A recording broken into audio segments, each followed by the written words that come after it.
I was really shocked by this video, and I lived in Ukraine throughout this war. I thought I'd already see it all.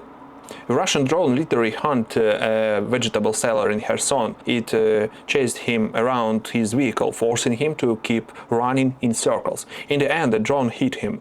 According to the police, he survived. When you watch something like this, you understand even better how Russia is fighting this war. More and more often drones are being used not just against the military but to terrorize civilians. But there is another side to this story. While Russian drones are hunting vegetable seller in Kherson, Ukrainian drones are hunting very different targets. And honestly, that's what caught my attention when I started looking into Ukraine's recent strikes.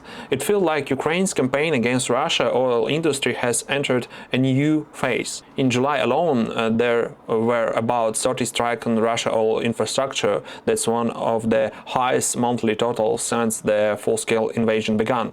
But what surprised me wasn't the number, it was the distance. In early July, Ukraine drone reached the Omsk oil refinery, the largest refinery in Russia. It more than 205,000 kilometers from the Ukrainian border. At this point, it seemed that fewer and fewer major Russia oil facilities can consider themselves out of reach. And now we're starting to see the impact. At the end of July, a Ukrainian strike forced the Volgograd oil refinery to shut down its main processing units. The Russian government also seems to consider. Deputy Premier Minister Alexander Novak extended Russia's gasoline export ban until the end of the year, even thought it was originally supposed to expire at the end of July. Then I noticed something else. While Ukraine is putting more pressure on Russia oil industry, Russia is down on something completely different. July became the biggest month yet for Russia missile attacks on Ukraine. The sharpest increase came from ballistic missiles, and the hardest one for air defense to intercept.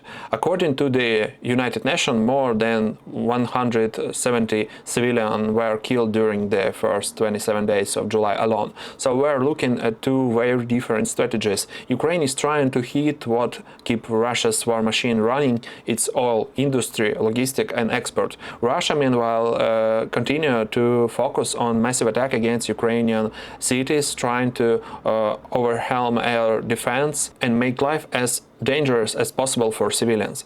But in my opinion, the most interesting part comes next.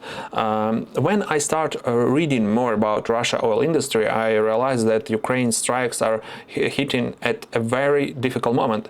The problem didn't start became of Ukrainian drone. The drones are making existing problems worse. Russia is running out of easy oil. New fields are becoming more difficult to develop. New wells are producing less, and extracting oil is becoming more expensive.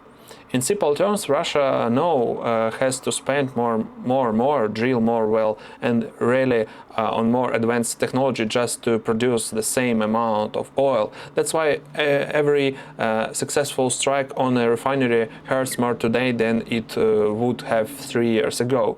Russia isn't going to run out of oil tomorrow, but maintaining its current production is becoming more difficult and much more expensive.